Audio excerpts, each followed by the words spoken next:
अल्हम्दुलिल्लाह नहमदुहु व नस्तईनुहु व नस्तगफिरुहु व नु'मिनु बिही व नतवक्कलु अलैहि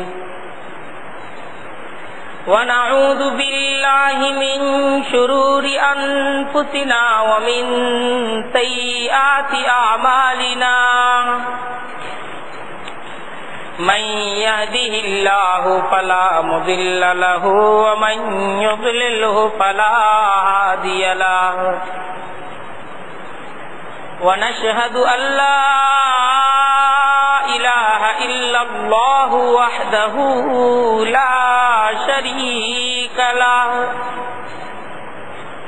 ونشهد أن سيدنا ومولانا محمدا عبده ورسوله أما بعد فأعوذ بالله من الشيطان الرجيم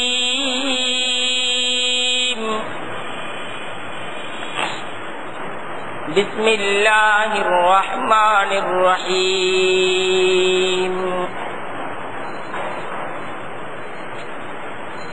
اقرأ باسم ربك الذي خلق خلق الإنسان من علق اقرأ وربك الأكرم الذي علم بالقلم علم الإنسان ما لم يعلم صدق الله العظيم وصدق رسوله النبي الكريم ونحن على ذلك من الشاهدين والشاكرين والحمد لله رب العالمين سبحانك لا علم لنا إلا ما علمتنا إنك أنت العليم الحكيم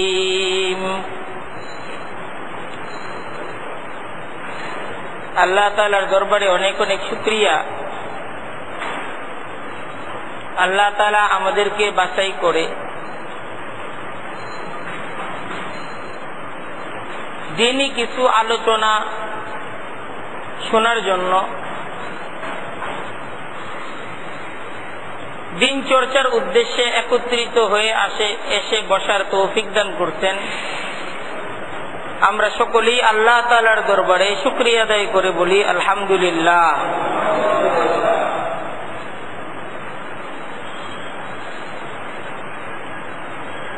মহান রব্বুল আলামিন নবী করিম সাল্লাল্লাহু আলাইহি ওয়াসাল্লামকে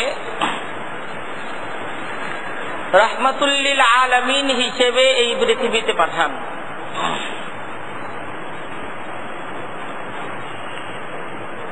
পূর্ণ বিশ্ববাসীর জন্য তিনি রহমত ছিলেন।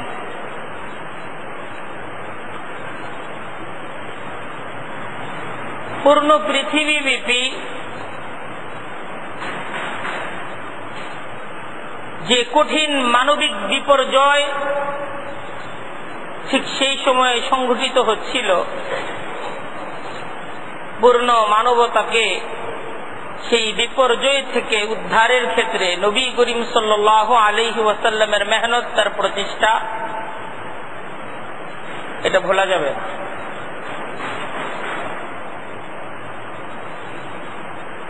তিনি আরবের সেই বিপর্যস্ত মানুষগুলোকে সোনালী মানুষে পরিণত করেছিলেন।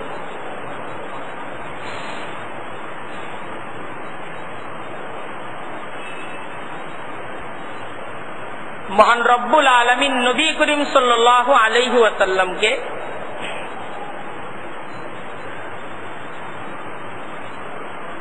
দুইটা দায়িত্ব,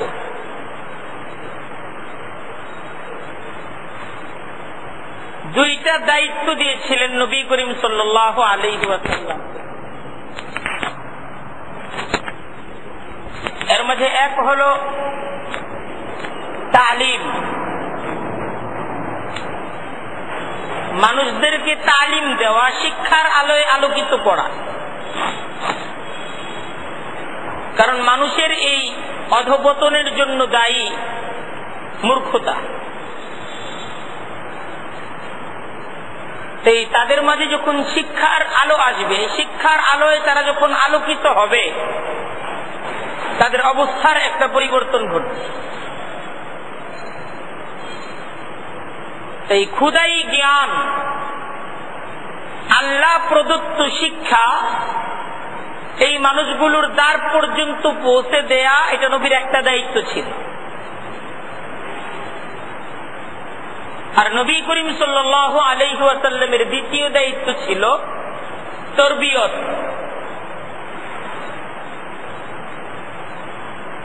যে এই মানুষগুলোর চরিত্রকে সংশোধন করা, এদেরকে মানুষ হিসেবে গড়ে তোলা।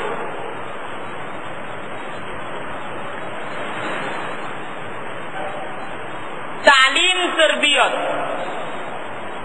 এক হলো শিক্ষা, দ্বিতীয় হলো সেই শিক্ষা অনুযায়ী মানুষদের চরিত্রকে গড়ে তোলা।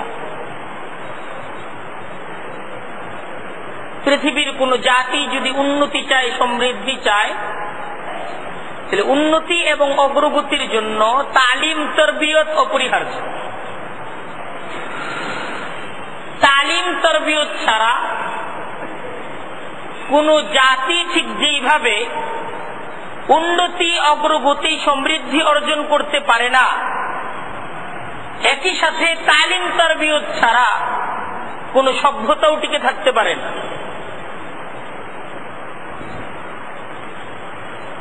এই শিক্ষা, এটাই হলো মানুষের শ্রেষ্ঠত্ব। শিক্ষাই মানুষকে শ্রেষ্ঠ করে। আর মানুষের মাঝে যখন শিক্ষা না থাকে, সেই মানুষটা নিকৃষ্ট মানুষে পরিণত হয়। এই ইসলামে নবী করিম সাল্লাল্লাহু আলাইহি ওয়াসাল্লামের শিক্ষায় মূর্খতা নিন্দনীয়, আর শিক্ষার গুরুত্ব ব্যাপক। ইসলামী শিক্ষার গুরুত্ব উপলব্ধি করার জন্য এতটুকুই যথেষ্ট যে নবী করিম সাল্লাল্লাহু আলাইহি ওয়াসাল্লামের কাছে মহান রব্বুল আলামিন যখন ওহী করলেন, নবী করিম সাল্লাল্লাহু আলাইহি ওয়াসাল্লামের উপর সর্বপ্রথম নাযিলকৃত হুকুম ইকরা, ইকরা বিসমি রাব্বিকাল্লাযী খলাক, ইকরা বিসমি রাব্বিকাল্লাযী খলাক, খলাকাল ইনসানা মিন আলাক, ইকরা ওয়া রাব্বুকাল আকরাম আল্লাযী আল্লামা বিল কলাম, আল্লামাল ইনসানা মা লাম ইয়ালাম। এই যে কোরআনে কারীমের এই 5টি আয়াত নবী করিম সাল্লাল্লাহু আলাইহি ওয়াসাল্লামের উপর সর্বপ্রথম নাজিল হয়, এই আয়াতগুলোর সারাংশ, কোরআনে কারীমের এই হুকুমের সারাংশ হলো ইকরা, যে এই জাতিকে মানবিক এই বিপর্যস্ত অবস্থা থেকে তুমি যদি মুক্ত করতে চাও, এদেরকে মূর্খতা থেকে মুক্ত করো, শিক্ষার আলোয় এদেরকে আলোকিত করে দাও। ইকরা, তুমি পড়ো, ইকরা, তুমি পড়াও, এই মানুষগুলোকে আলোকিত করো, শিক্ষার আলোয় আলোকিত করো। এটা কোরআনের হুকুম ছিল, সর্বপ্রথম হুকুম। নবী করিম সাল্লাল্লাহু আলাইহি ওয়াসাল্লাম তিনি আসলে এই জাতির শিক্ষক ছিলেন, মানবতার শিক্ষক ছিলেন। নিজেকে তিনি যখন পরিচিত করতেন, নিজের পরিচয় দিতেন, তো পরিচয় দিতেন বুইসতু মুআল্লিমান, আমাকে শিক্ষক হিসেবে তোমাদের কাছে প্রেরণ করা হয়েছে। এই পরিচয়টা দিতে তিনি পছন্দ করতেন, ভালোবাসতেন।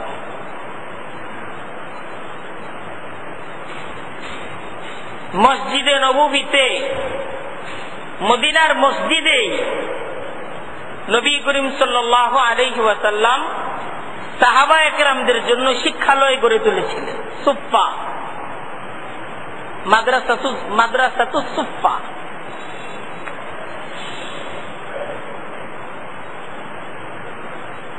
এই শিক্ষার গুরুত্ব অনেক। নবী করিম সাল্লাল্লাহু আলাইহি ওয়াসাল্লামের সুস্পষ্ট ঘোষণা,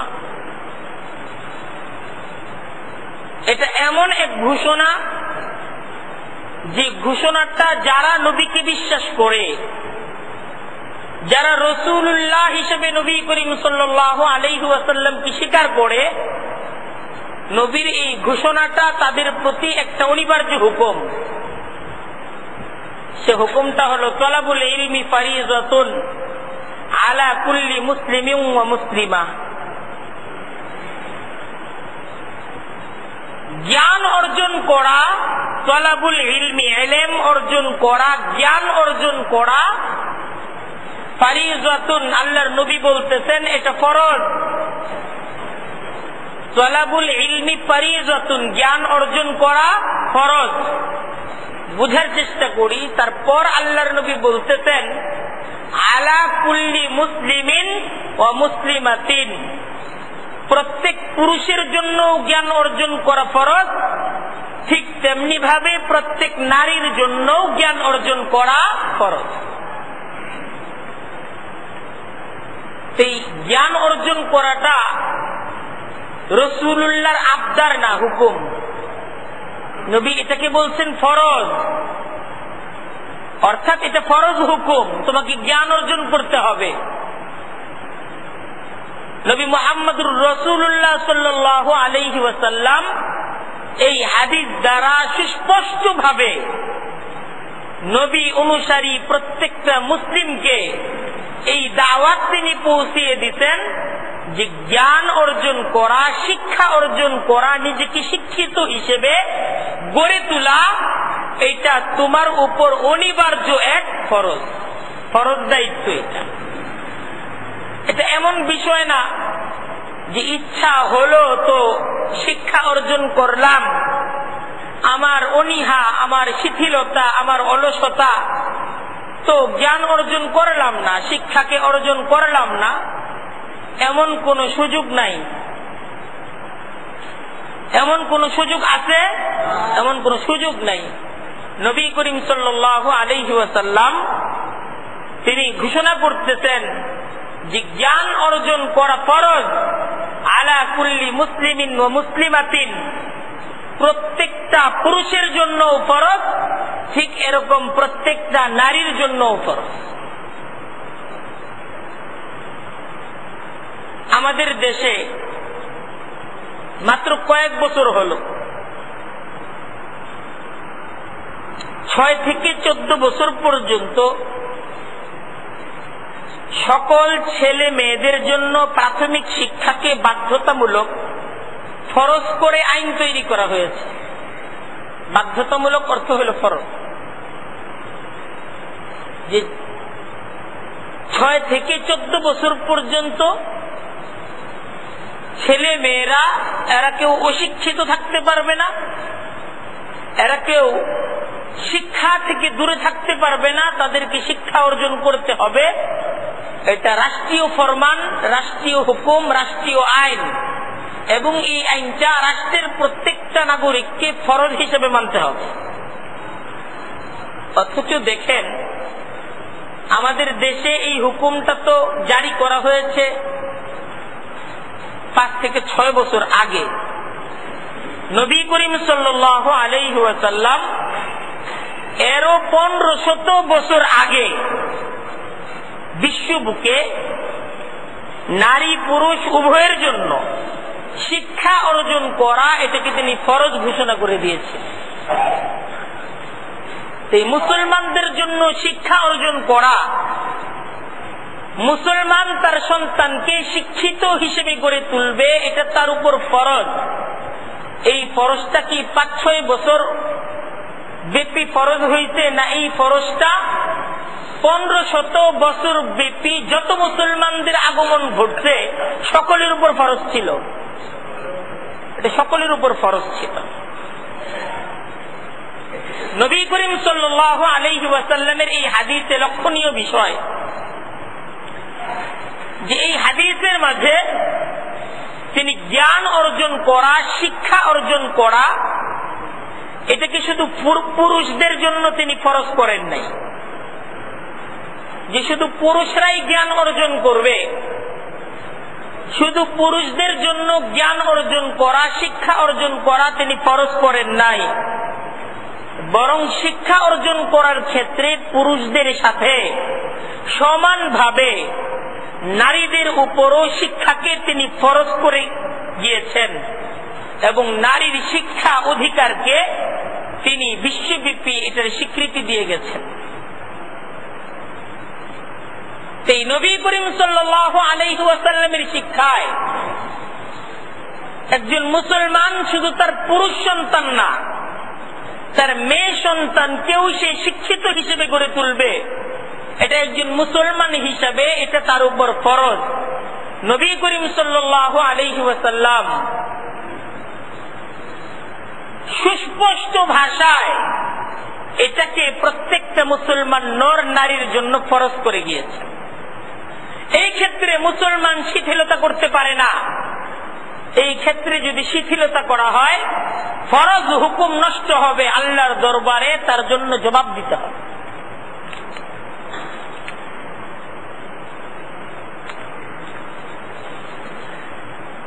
আমরা যদি একটা সৎ এবং দেশপ্রেমিক জাতি তৈরি করতে চাই, এর জন্য সর্বাধিক প্রয়োজন নারী শিক্ষা, নারীদেরকে শিক্ষার আলোয় আলোকিত করা। আজকের যে সন্তানটি আপনার মেয়ে, আজকে যে সন্তানটি আপনার মেয়ে বা যে আজকে আপনার বোন, আগামী দিন কিন্তু আপনার এই বোন, আপনার এই মেয়ে, সে কিন্তু এই জাতির একজন মা। তাই নিজের মেয়েটাকে শুধু মেয়ে হিসেবে দেখলে হবে না, নিজের ছোট বোনটাকে শুধু বোন হিসেবেই দেখলে হবে না, ভাই হিসেবে, বাবা হিসেবে নিজ মেয়ে এবং নিজ বোনটাকে নিয়ে ভাবতে হবে যে আমার এই বোনটা আগামী দিনের মা, আমার এই মেয়েটা কিন্তু আগামী দিনের মা। ঠিক এই হিসেবে তার দিকে লক্ষ্য করতে হবে।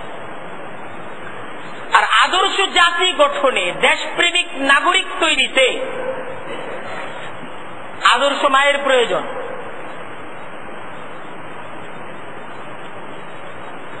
আদর্শ মা যদি আমরা তৈরি করতে পারি, বাবা হিসেবে দায়িত্ব পালন করে যদি আদর্শ একটা মা আমি গড়ে তুলতে পারি, তো আগামী দিনের জাতি আদর্শ নাগরিক পাবে। আর আমি যদি আমার মেয়েটাকে আদর্শ মা হিসেবে গড়ে তুলতে ব্যর্থ হই, তাহলে আগামী দিন জাতি আদর্শ নাগরিক পাওয়ার থেকে বঞ্চিত হবে। তাই আগামীর মানব সম্পদ তৈরিতে, আগামী দিনের যে মানব সম্পদ আমাদেরকে তৈরি করতে হচ্ছে, আমাদের দ্বারা যে আগামীর সমাজ তৈরি হচ্ছে, আগামীর ভবিষ্যৎ তৈরি হচ্ছে, আজকের শিশুই তো আগামী দিনের ভবিষ্যৎ। তাই আমাদের শিশুরা আগামী দিনের পৃথিবীটাকে শাসন করবে, আগামী পৃথিবীর কর্ণধার হবে, দায়িত্বশীল হবে। তাই আগামীর এই মানব সম্পদ তৈরিতে ঠিক যেমনি ভাবে বাবার অবদান আছে, মায়েরও অবদান আছে, কিন্তু বাবা মায়ের অবদানকে যদি তুলনা করা হয় তাহলে সেই ক্ষেত্রে মায়ের গুরুত্ব আর মায়ের অবদানটা আর বাবার গুরুত্ব, বাবার অবদানের মাঝে তফাৎ আকাশ আর পাতালের মতো। মায়ের অবদান এই ক্ষেত্রে অনেক গুরুত্বপূর্ণ, করিম সাল্লাল্লাহু আলাইহি ওয়াসাল্লাম তার শিক্ষা দ্বারা, তার বাণী দ্বারা একজন নারী যদি দাসীও হয়, তোমার অধীনে যদি কোন নারী দাসী হিসেবেও থাকে, তাকেও শিক্ষার আলোয় আলোকিত করার উপর তিনি গুরুত্ব আরোপ করেছেন।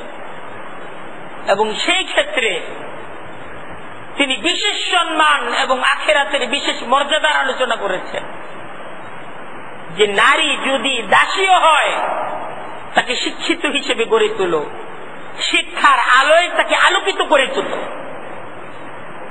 সেই নবী করিম সাল্লাল্লাহু আলাইহি ওয়াসাল্লাম যার শিক্ষায়, যার দৃষ্টিতে একজন দাসীর শিক্ষাও গুরুত্বপূর্ণ, সেই নবীর শিক্ষায় কন্যার শিক্ষা বা কন্যাকে শিক্ষিত করে গড়ে তোলা বাবার উপর যে কতটুকু গুরুত্বপূর্ণ তা বলার অপেক্ষা রাখে। নবী করিম সাল্লাল্লাহু আলাইহি ওয়াসাল্লাম নিজে পৃথকভাবে মদিনার নারীদের জন্য সাপ্তাহিক মজলিস করতেন। শুধু নারীদের উপর আলোচনা হতো, বিশেষভাবে নারীদেরকে তিনি উৎসাহিত করতেন এবং আগামী জাতি তৈরিতে নারীদের কর্তব্য, তাদের দায়িত্ব, এটা এই সমস্ত সমাবেশগুলোতে, এই সমস্ত মজলিসগুলোতে নবী করিম সাল্লাল্লাহু আলাইহি ওয়াসাল্লাম বিশেষভাবে তাদের সামনে উপস্থাপন করতেন। মসজিদে নববীতে আল্লাহর রাসূল সাল্লাল্লাহু আলাইহি ওয়াসাল্লাম পুরুষদের দ্বারা সবসময় বেষ্টিত থাকতেন, পরিবেষ্টিত থাকতেন। পুরুষরা তার কাছ থেকে জ্ঞান অর্জন করত। তো এই ক্ষেত্রে নবী করিম সাল্লাল্লাহু আলাইহি ওয়াসাল্লাম যে সমস্ত হুকুমগুলো, যে সমস্ত আলোচনাগুলো করতেন, সে আলোচনাগুলো থাকতো ব্যাপক, পুরুষদের জন্যও জরুরি, নারীদের জন্যও জরুরি। তাই আল্লাহর রাসূলের এই মজলিসে পুরুষরা যারা শিক্ষার্থী হিসেবে বসতেন, তারা আল্লাহর রাসূলের এই দরবারি শিক্ষাকে নিজ ঘরে, নিজ পরিবারে, নিজ স্ত্রী, নিজ সন্তান, নিজ মেয়ে, নিজ মা, নিজ বোন, তাদের সামনে উপস্থাপন করতেন। তারপরও নবী করিম সাল্লাল্লাহু আলাইহি ওয়াসাল্লাম বিশেষভাবে প্রতি সপ্তাহে আবার নারীদেরকে নিয়ে আলাদা মজলিস করতেন, যে জায়গায় ভিন্নভাবে তাদেরকে তাদের দায়িত্ব, তাদেরকে তাদের জীবন সম্পর্কে ইসলামী ধারণা, এটাকে শিক্ষা দেওয়া হইত। এই ইসলামী ইতিহাস আমরা যদি দেখি, আজ নবী করিম সাল্লাল্লাহু আলাইহি ওয়াসাল্লামের যুগ থেকে আমরা 1500 বছর দূরে। আমাদের মাঝে নবী করিম সাল্লাল্লাহু আলাইহি ওয়াসাল্লামের মাঝে 1500 বছরের এক গ্যাপ।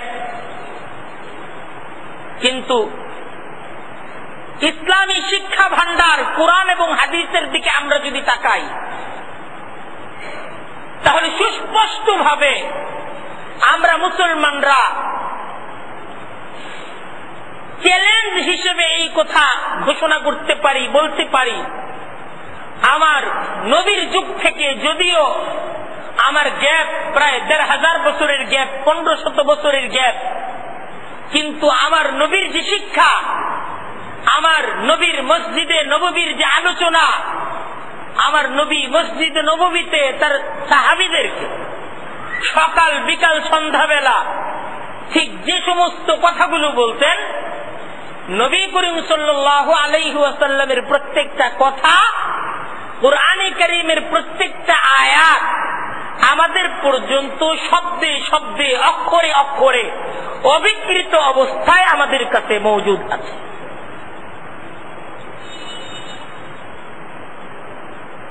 আমাদের পর্যন্ত নবী করিম সাল্লাল্লাহু আলাইহি ওয়াসাল্লামের এই শিক্ষা শুধু কুরআনে কারীমের আয়াত না, একদম হাদিসের প্রত্যেকটা শব্দ, আল্লাহ আল্লাহর নবী যে হাদিসটাকে যে শব্দে বর্ণনা করছেন, সেই শব্দে সেই হাদিসটা মর্মার্থ না, একদম শব্দে শব্দে হাদিসটা আমাদের কাছে সংরক্ষিত। এটা মুসলমানদের এটা অনেক বড় এক সম্পদ। এই সম্পদ যে আজকে 1500 বছর পরে আমরা এই সম্পদটাকে অর্জন করেছি, এটা আমাদের এক গুরুত্বপূর্ণ সম্পদ। আমাদের পর্যন্ত এই সম্পদটা পৌঁছানোর ক্ষেত্রে ঠিক নবী করিম সাল্লাল্লাহু আলাইহি ওয়াসাল্লাম পরবর্তী সাহাবায়ে কেরামদের যে অবদান ছিল, এটাকে অস্বীকার করা যাবে? অস্বীকার করা যাবে। আল্লাহর রাসূলের প্রত্যেকটা কাজকে, প্রত্যেকটা কথাকে, প্রত্যেকটা হুকুমকে তারা আমাদের পর্যন্ত অবিকৃত অবস্থায় পৌঁছানোর মেহনত করছে। ইসলামের এই জ্ঞানের বিস্তারে আল্লাহর রাসূলের প্রত্যেকটা বাণী, প্রত্যেকটা আহাদিসের বিস্তারে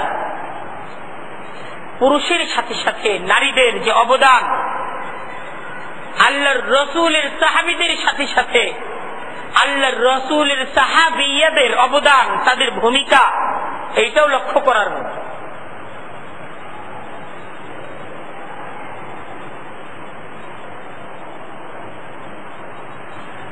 হাজার হাদিস যে সমস্ত সাহাবা একরাম আল্লাহর রাসূলের জবান থেকে শোনা 1000 হাদিস বর্ণনা করার, নিজ ছাত্রদেরকে 1000 হাদিস শিক্ষা দেওয়ার গৌরব অর্জন করছেন। যে 7 জন সাহাবী, এই 7 জনের মাঝে হযরত আয়েশা রাদিয়াল্লাহু তাআলা আনহা তিনি অন্যতম। তিনি একজন নারী। শুধু তাই না, বরং এই 7 জনের মাঝে দ্বিতীয় সর্বাধিক হাদিস বর্ণনাকারী হযরত আয়েশা সিদ্দিকা রাদিয়াল্লাহু তাআলা আনহা। হযরত আয়েশা সিদ্দিকা রাদিয়াল্লাহু তাআলা আনহা শুধুই মাত্র হাদিস বর্ণনাকারী ছিলেন তাই না, তিনি একজন ফকিহ এবং উম্মতের শীর্ষস্থানীয় একজন আলেমা ছিলেন। নবী করিম সাল্লাল্লাহু আলাইহি ওয়াসাল্লামের ওফাত পরবর্তী জমানায়, খোলাফায়ে রাশিদিনের জমানায় নিজ জ্ঞান দ্বারা, নিজ জ্ঞানের কারণে তিনি মুসলিম উম্মার অভিভাবকত্বের দায়িত্ব পালন করেন। হযরত আয়েশা রাদিয়াল্লাহু তাআলা আনহা বড় বড় সাহাবা একরামদেরকে হযরত আয়েশা রাদিয়াল্লাহু তাআলা আনহা তাদের ভুল ধরায় দিতেন যে তুমি যে এই কাজটা এইভাবে করতেছো, এটা এইভাবে করা যাবে না, এইভাবে করতে হবে। হযরত আয়েশা রাদিয়াল্লাহু তাআলা আনহার অবস্থানটা এমন ছিল, ভুলের কারণে রাষ্ট্রীয় দায়িত্বশীলদেরকে তিনি তলব করতেন, তাদেরকে পাকড়াও করতেন, তাদেরকে সাবধান করে দিতেন। হযরত আয়েশা রাদিয়াল্লাহু তাআলা আনহা তার অবদান, এটাকে অস্বীকার করা যাবে না। হযরত আয়েশা রাদিয়াল্লাহু তাআলা আনহা ছাড়াও হযরত উম্মে সালামা উম্মুল মুমিনিন, হযরত হাফসা রাদিয়াল্লাহু তাআলা আনহা উম্মুল মুমিনিন, তাদের বর্ণনা করা হাদিসও অগণিত। তাছাড়াও অন্যান্য সাহাবিয়াদের বর্ণনা করা হাদিস প্রচুর। ঠিক যেইভাবে আল্লাহর রাসূলের হাদিস, আল্লাহর রাসূলের বাণী পরবর্তী প্রজন্ম পর্যন্ত পৌঁছে দেওয়ার দায়িত্ব আল্লাহর রাসূলের সাহাবী, পুরুষ সাহাবীরা ঠিক যেইভাবে করেছেন, আল্লাহর রাসূলের সাহাবীয়া, নারী সাহাবীয়ারা তারাও একইভাবে করছেন। বরং নবী করিম সাল্লাল্লাহু আলাইহি ওয়াসাল্লামের শিক্ষায় শিক্ষিত, নবীর শিক্ষায় আলোকিত মুসলিম নারীদের শিক্ষার মাধ্যমে পৃথিবী তার সর্বকালের সেরা সভ্য যুগে পরিণত হয়েছিল। মদিনার সমাজটা মুসলিম নারীদের ত্যাগের বিনিময়ে পৃথিবীর ইতিহাসের সর্বকালের সেরা সভ্য সমাজে পরিণত হয়েছিল। পৃথিবী এগিয়ে যাবে, অনেক এগিয়ে যাবে, কিন্তু মদিনার সেই সভ্য সমাজের মতো একটা সুন্দর সমাজ এই পৃথিবী আর উপহার দিতে পারবে। সেই ইসলাম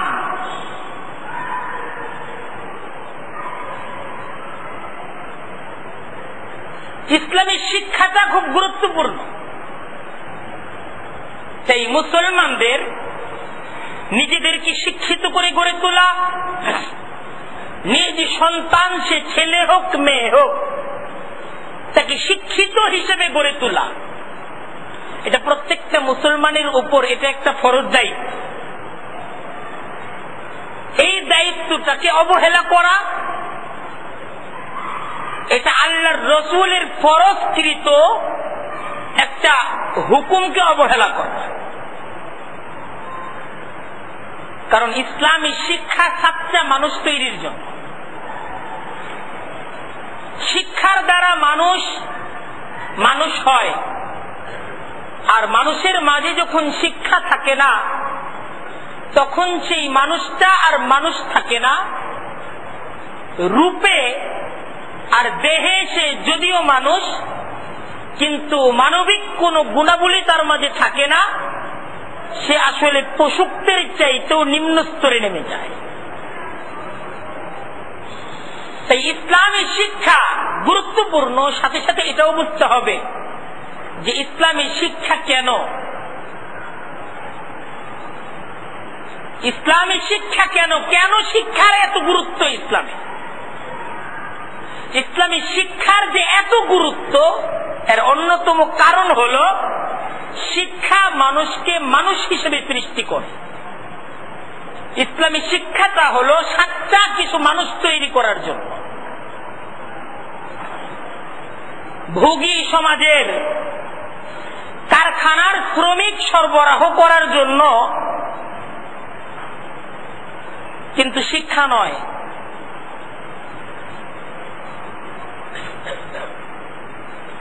ইসলাম যে শিক্ষায় আলোকিত হওয়ার জন্য হুকুম দেয় সে শিক্ষাটা হল মনুষ্যত্বের শিক্ষা, যে শিক্ষা মানুষদেরকে মানুষ হিসেবে গড়ে তোলে।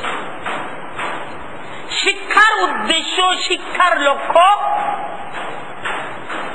ভোগী সমাজের ভোগতান্ত্রিক, পুঁজিবাদী সমাজের পুঁজিতান্ত্রিক সমাজ ব্যবস্থার কারখানার শ্রমিক যোগান দেওয়ার জন্য শিক্ষা নয়। আজকের পুঁজিবাদী শিক্ষা ব্যবস্থার অন্যতম লক্ষ্য, অন্যতম উদ্দেশ্য পুঁজিপতিদের কারখানার জন্য শ্রমিক সরবরাহ করা। খুব খেয়াল করে কথাটা বুঝতে হবে।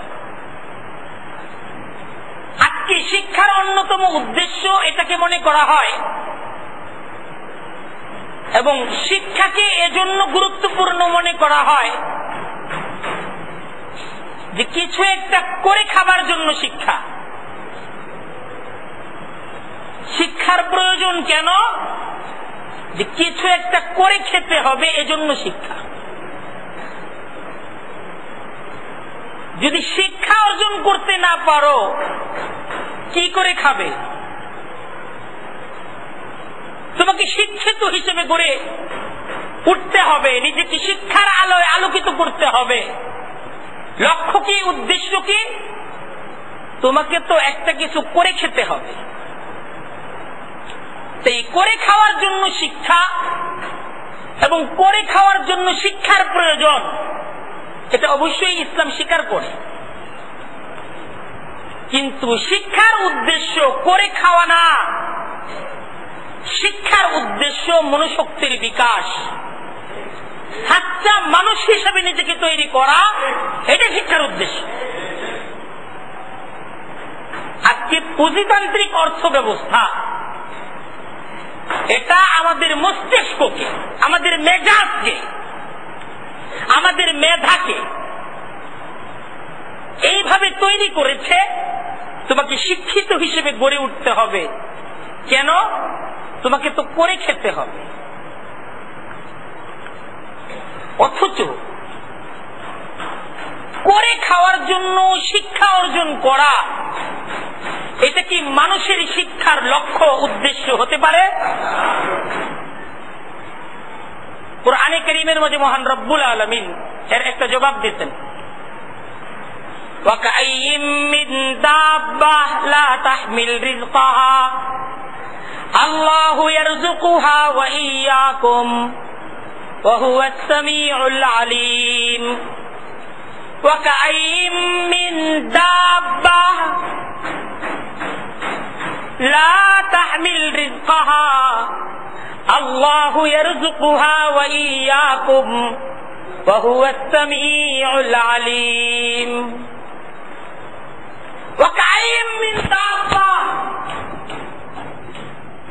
কুরআনে কারীমের মধ্যে মহান রব্বুল আলামিন আমাদেরকে বুঝাচ্ছেন করে খাওয়ার জন্য শিক্ষা নয়,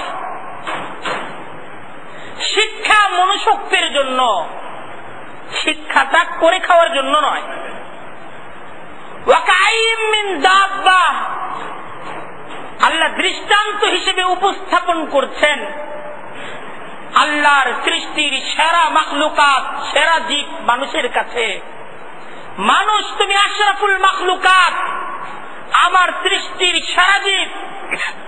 তোমাকে আমি বুঝার শক্তি অর্পণ করেছি, তোমাকে আমি বোধ শক্তি দিয়েছি। নিজের এই বোধ শক্তির দ্বারা একটু বুঝার চেষ্টা করো, তোমার দৃষ্টি শক্তির দ্বারা একটু দেখার চেষ্টা করো আমার পৃথিবীটাকে। আমার এই পৃথিবীতে তোমরা মানুষ ছাড়া আরো কত কত প্রাণীরা বিচরণ করে। কোন একটা প্রাণীর দৃষ্টান্ত দেখাও যারা তাদের খাদ্যকে সঞ্চয় করে, খাদ্যকে জমায় সংগ্রহ করে পরবর্তী সময়ে তার খাদ্যের প্রয়োজন, খাদ্যের ঘাটতিকে পূরণ করার জন্য। আছে এমন কোন প্রাণী? প্রশ্ন করতে, কত কত প্রাণী পৃথিবীতে বিচরণ করে, লা তাহমিল রিজকাহা, একটাও তো তার রিজিকের চিন্তা করে না, করে খাওয়ার চিন্তা করে না। আমার পৃথিবীর আর কোন প্রাণীর করে খাওয়ার চিন্তা নাই। একটা প্রাণীর করে খাওয়ার চিন্তা নাই। একটা মশা থেকে নিয়ে শুরু করে একটা মাছি পর্যন্ত, একটা হাতি থেকে নিয়ে শুরু করে একটা গরু, মহিষ, ছাগল, বকরি পর্যন্ত, এরা কেউ করে খাওয়ার চিন্তা করে না।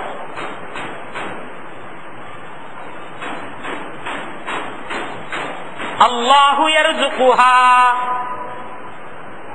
আল্লাহ কুরআনে কারীমে বুঝাচ্ছেন তাহলে এদের খাবারের যোগান, সময় মতো এদের খাবারের যোগান কোথা থেকে আসে?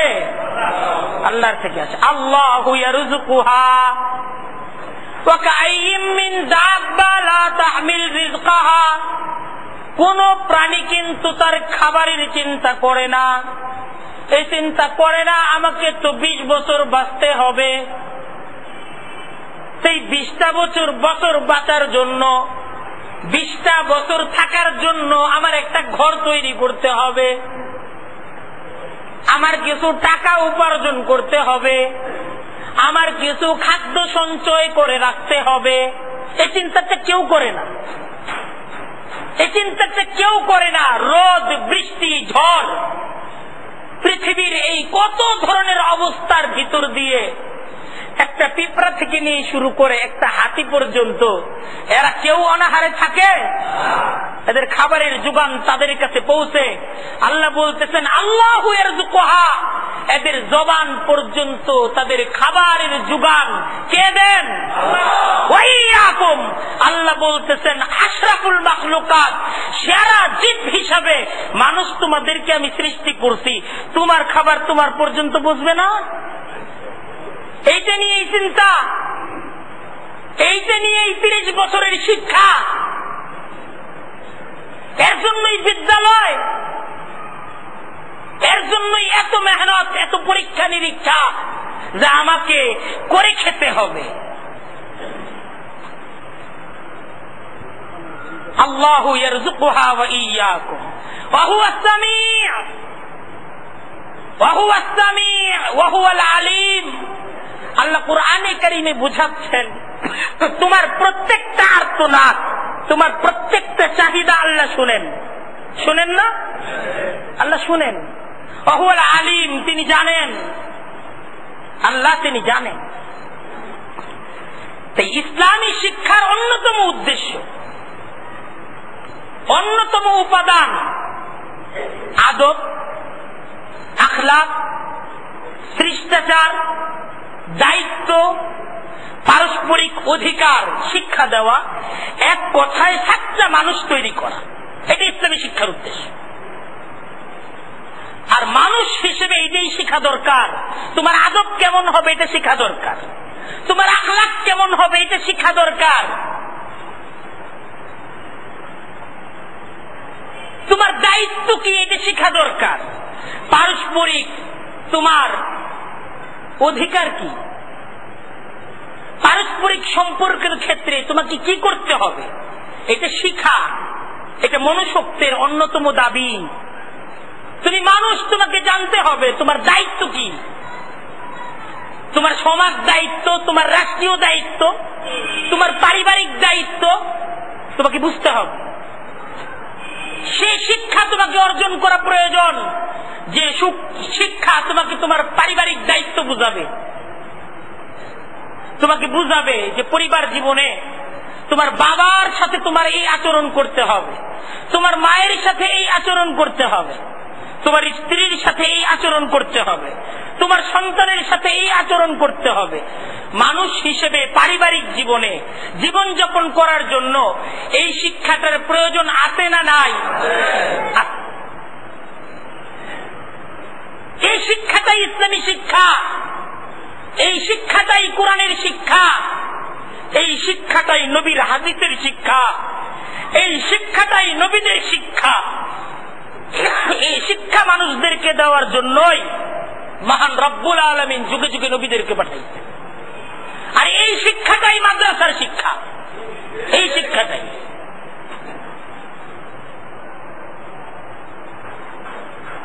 শিক্ষার উদ্দেশ্য এক কথায় সাচ্চা মানুষ তৈরি করা, যার মাঝে সমস্ত নৈতিক গুণাবলীর সমাবেশ ঘটবে। সে জানবে আমার দায়িত্ব কি, আমি শাসক, আমার দায়িত্ব কি। এটা যে জানে না তার শাসক হওয়ার যোগ্যতা আছে? যে বাবা জানে না আমার সন্তানের প্রতি আমার দায়িত্ব কি, তার বাবা হওয়ার যোগ্যতা আছে?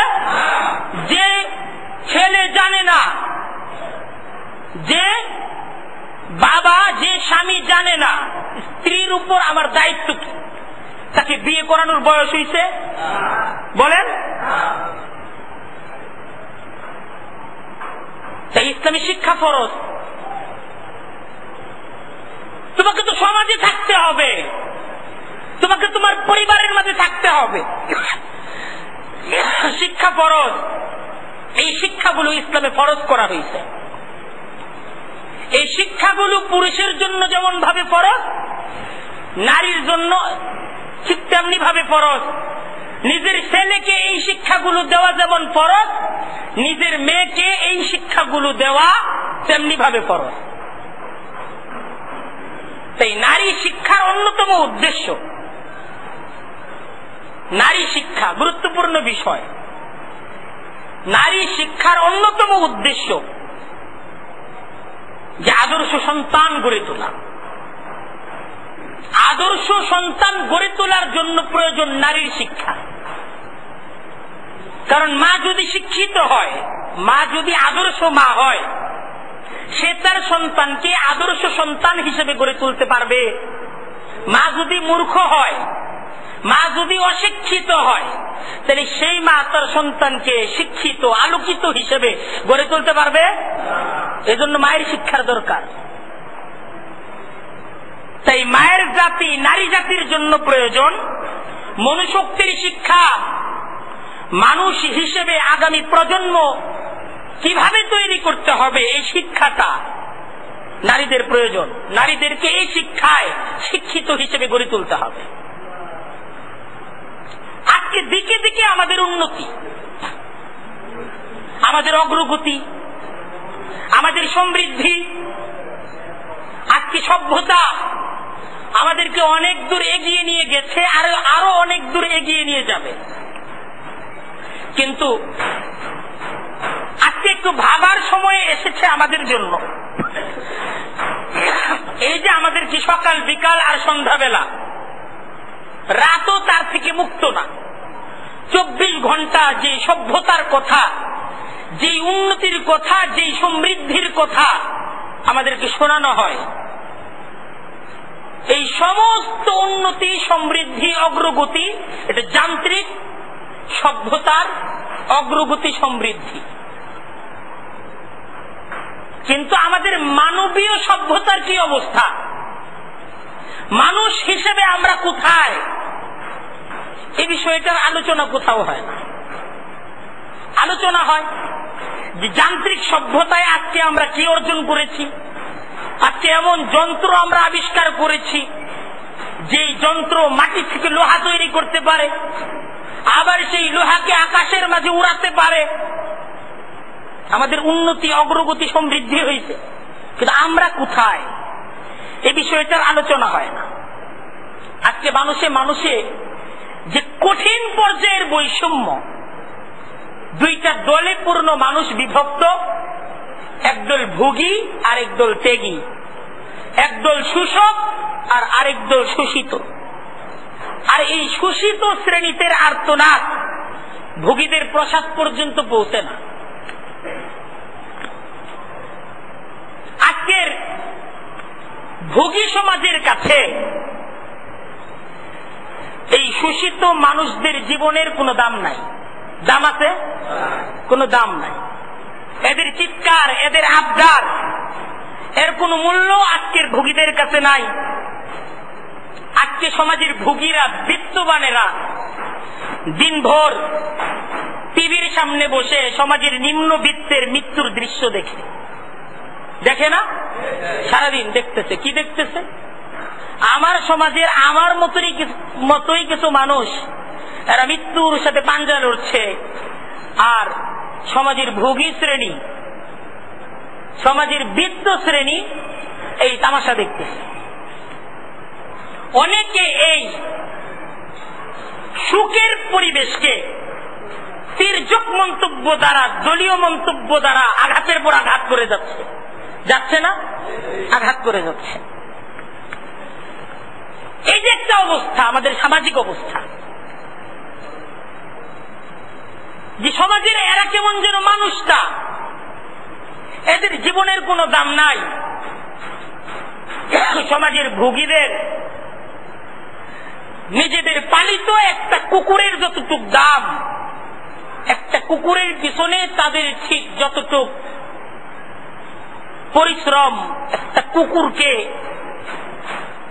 আদর যত্নে লালিত পালিত করার পিছনে তাদের ঠিক যতটুক ইনভেস্ট, আজকে সমাজের শ্রমিক শ্রেণীর মানুষ যারা, আজকে সমাজের ত্যাগী মানুষ যারা, সমাজের ঘাম ঝরানো মানুষ যারা, তাদের জীবনের ঠিক ততটুক দাম। আমরা তো এগিয়ে যাচ্ছি, আমাদেরকে সভ্য এবং আধুনিকতার দিকে এগিয়ে যাওয়ার আহ্বান শোনানো হচ্ছে, আরো আমাদেরকে এগিয়ে নিয়ে যাওয়া হচ্ছে, কিন্তু কোথায়? একটু ভাবা দরকার, কোথায়? তারা আধুনিকতার নামে আমাদেরকে কোথায় নিয়ে যাচ্ছে? এটা আজকে আমাদের ভাবার সময় হয়েছে না হয় নাই? আগে দেখেন, সমাজের অশিক্ষিত লোকেরা চুরি করত। একদম আমরাও যখন ছোট, নানার বাড়িতে যখন বেড়াইতে গেছি, তো অশিক্ষিত মানুষ এরা চুরি করে। রাত্রেবেলা অশিক্ষিত মানুষেরা চুরি করে। কিন্তু আজকে অশিক্ষিত মানুষরা মেহনত করে, পরিশ্রম করে, এরা আর চুরি করে না। আজকে সমাজের সব চোর হলো শিক্ষিত শ্রেণী। কোথায় অনেকে ব্যথা পাইতে পারে, ব্যথা দেওয়ার জন্য বলতেছি না, ব্যথা প্রকাশ করার জন্য বলতেছি। আজকে অশিক্ষিতরা চোর না, আজকে অশিক্ষিতরা তারা শ্রমিক, তারা আজকে কাজ করতেছে সমাজে। আর যত চোর এই আজকে চোরদেরকে উৎপাদন করতেছে। আজকে চোরগুলো পাওয়া যাচ্ছে সমাজের শিক্ষিত শ্রেণীর ভিতরে। আগে পকেটমার, চাঁদাবাজ, এরা সমাজের মানুষ থেকে দূরে দূরে থাকতো, আর এখন হলো ওরা হলো সমাজপতি। আজকে পকেটমার, এরা সমাজপতি। সমাজের এই সমস্ত নষ্ট লোকেরা আজকে সমাজে নেতৃত্বের আসনে আসেন। তাই আমাদেরকে একটু বুঝতে হবে যে আমরা আসলে ধনী হয়েছি, আমরা আগের মতো গরিব নাই, আমরা শিক্ষিত হয়েছি আগের মতো মূর্খ নাই, কিন্তু আসলে আমরা মানুষ হইতে পারি নাই। আমাদের সমাজ শিক্ষিতের হার বাড়ছে, কিন্তু মানুষের হার কমছে। সমাজে শিক্ষিতের হার অনেক বাড়ছে, কিন্তু মানুষের হার বাড়ছে। আগে মানুষ পাওয়া যাইত, এখন সমাজে মানুষ পাওয়া যায় না। সেই সমাজের এই অবস্থার একটা পরিবর্তন খুব প্রয়োজন। আর এই পরিবর্তনের জন্যই নারীদের ভূমিকা খুব গুরুত্বপূর্ণ। নারী শিক্ষাটা খুবই গুরুত্বপূর্ণ। কারণ যে সন্তান তাকে তার মাকে মিথ্যা বলতে দেখে নাই, তার মাকে ধোঁকা দিতে দেখে নাই, তার মাকে সরল হিসেবে দেখছে, তার মাকে পবিত্র হিসেবে দেখছে, তার মাকে তসবিহ জপতে দেখছে, তার মাকে জায়নামাজে বৈশা দোয়া করতে দেখছে, সেই সন্তানের মাঝে তার মায়ের একটা প্রভাব আসবেই। আসবে না? আসবেই। সে সন্তান তসবিহকে কোনোদিন ঘৃণা করতে পারবে না। পারবে? পারবে না। কারণ সে তার মাকে তো ভক্তি করতে শিখছে। তার মায়ের সাথে তার ভালোবাসার সম্পর্ক। সে তার বাবার সাথে তার দূরত্ব থাকতে পারে, মায়ের সাথে দূরত্ব নাই। তার বাবা যদি তার মায়ের সাথে অন্যায় আচরণ করে, কোন সন্তান কিন্তু এটা সহ্য করতে পারে না। নিজেরা ভাইবা দেখেন, কোন সন্তান তার মা বাবার যদি দূরত্ব হয়, ও যদি সত্যি সন্তান হয়, শিক্ষা বেশি থাক কম থাক, মায়ের পক্ষে থাকবে। সন্তান মায়ের পক্ষে থাকবে। মায়ের সাথে তার অনেক কিছুর সম্পর্ক, তার নারীর সম্পর্ক মায়ের সাথে। বাবার সাথে তার দূরত্ব তৈরি হয়, মায়ের সাথে হয় না। তাই মা যদি দিনদার হয়, মা যদি দিনদার হয়, মা যদি দামি হয়, তার সন্তান দামি হবে। আমাদের হযরত শাইখুল হাদিস রাহমাতুল্লাহি আলাইহি, হযরত শাইখুল হাদিস রাহমাতুল্লাহি আলাইহির জবান থেকে শোনা কথা শুনে রাখেন। তিনি এক মাহফিলে বলতেছিলেন, হযরত শাইখুল হাদিস রাহমাতুল্লাহি আলাইহির অনেক দামি কথা। তিনি একদিন আমাদেরকে বলতেছিলেন, বিসমিল্লাহর বরকত জানো? তো হুজুর বলতেছিলেন, বিসমিল্লাহর তো এত বরকত যে কোন মা যদি বিসমিল্লাহ বলে খাবার পাকায়, ওযু সহকারে খাবার পাকায়, তো এই খাবার খাওয়ার পর এই মায়ের যে সন্তান, এই সন্তান সৎ হিসেবে, বিসমিল্লাহ প্রেমিক হিসেবে তৈরি হবে। এই মায়ের এই বিসমিল্লাহ বলে খাবার পাকানো অনেক শক্তিশালী, অনেক দামি। তাই মায়ের প্রত্যেকটা কাজের দাম অনেক। যে এই বিসমিল্লাহর খাবার খেয়ে সন্তানের মাঝে যে শক্তি তৈরি হবে, সেই শক্তি তাকে মসজিদের দিকে টাইনে নিয়ে আসবে। অনেক দামি মানুষের কথা। যেই মানুষটার কথা বললাম, আশা করি আল্লাহ তাআলা তাকে জান্নাতের মাঝে রাখে। তার কথা বলতে, যে মানুষটা জান্নাতে আছে, সেই মানুষটার কথা জমিনবাসীকে শোনাচ্ছে। মার গুরুত্ব কতটুকু, তাই আমাদেরকে বুঝতে হবে, নারীর ইজ্জত রক্ষার সাথে মায়ের ইজ্জতের সম্পর্ক। নারীর সাথে সম্পর্ক কার? মার। নারী আপনার মেয়ে হইতে পারে, কিন্তু সে কিন্তু মা। নারী আপনার বোন হইতে পারে, কিন্তু সে কিন্তু মা। কারো না কারো মা না, আগামী দিনের মা। নারী আপনার প্রতিবেশী হইতে পারে, কিন্তু এই নারী কিন্তু মা। তার ইজ্জতের সাথে মায়ের ইজ্জতের সম্পর্ক, আর মায়ের ইজ্জতের সাথে জাতির ইজ্জতের সম্পর্ক। নারী যদি নষ্ট হয়, নারী যদি ধর্ষিত হয়, একটা মা নষ্ট হইল, একটা মা ধর্ষিত হইল। আর একটা মা যদি নষ্ট হয়, জাতি নষ্ট হইল। দেখার কথা, কারণ নারী জাতি মায়ের জাতি।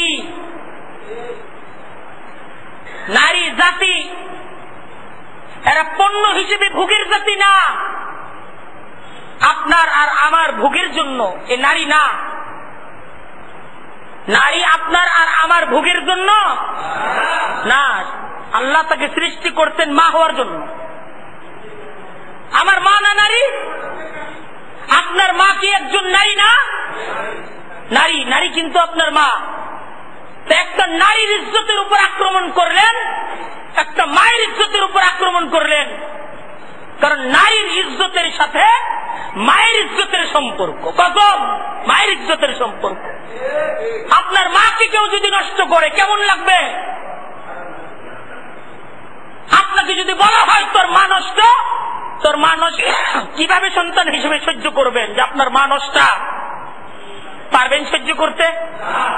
নষ্ট মায়ের ঘরে আমি জন্ম নিব, এটা সহ্য করতে পারবেন? এটা সহ্য করার মতো জিনিস? সহ্য করার মতো জিনিস না। তাই নারী জাতি খুবই স্পর্শকাতর জাতি। ইসলাম নারীকে সর্বোচ্চ সম্মান দিতে, ইসলাম নারীকে সর্বোচ্চ সুরক্ষা দিতে। তাই মায়ের জাতি, নারী জাতিকে এমন সমস্ত অবস্থা থেকে অবশ্যই রক্ষা করতে হবে। সেই রক্ষা করা সন্তান হিসেবে, ভাই হিসেবে পুরুষের দায়িত্ব। এমন সমস্ত অবস্থা থেকে নারীকে রক্ষা করতে হবে যার দ্বারা নারীর ইজ্জত নষ্ট হয়, নারীর ইজ্জতের নিরাপত্তা নষ্ট হয়।